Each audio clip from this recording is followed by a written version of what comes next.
அதான் கேள்வி. பிள்ளையார சுத்திரையா? ஒரு சுத்து, அதுக்கு மேல சுத்தப்படாது. சிவபெருமான சுத்திரையா? 3 சுத்து. அம்பாளையும் பெருமாளையும் சுத்திரையா? 5 சுத்து. அரச மரத்தை 7 சுத்து. நவகிரகத்தை 9 சுத்து. இதை மாத்தி சுத்தினா பலன் தப்பு. நான் முதல்ல சொன்ன மாதிரி உப்பு போட வேண்டிய இடத்துல சர்க்கரையும், சர்க்கரை போட வேண்டியதுல உப்பும் போட்டா தப்பா போகும். அரச மரத்தடியில் இருக்கிற பிள்ளையார காத்தால 9 மணிக்கு மேல சுத்தக்கூடாது. நீ சாயந்தரம் கோயிலுக்கு போவ, பிள்ளையாரையும் சுத்திட்டு வருது, தப்பு. பிள்ளையார வணங்கலாம், சுத்தக்கூடாது. ஏன்னா அந்த அரச மரத்திலிருந்து செரிட்டோன்னு ஒரு வாயு வரும். அது காலை 9 மணி வரைக்கும் அந்த வாயுவை சுவாசித்தால் புத்தி நல்லா வேலை செய்யும். அதனாலதான் பரீட்சைக்கு போற பையனுக்கெல்லாம் காத்தால தான் பரீட்சை தொடங்கும்.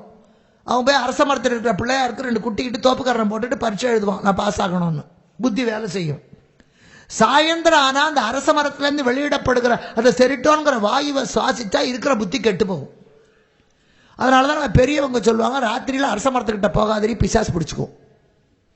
அரச மரத்தை பிடிச்ச பேய் பிள்ளையாரையும் சேர்த்து பிடிச்சி. இதெல்லாம் சொல்ல தெரியாம சொன்னது, ஆனா அர்த்தம் தெரிஞ்சு சொன்னது.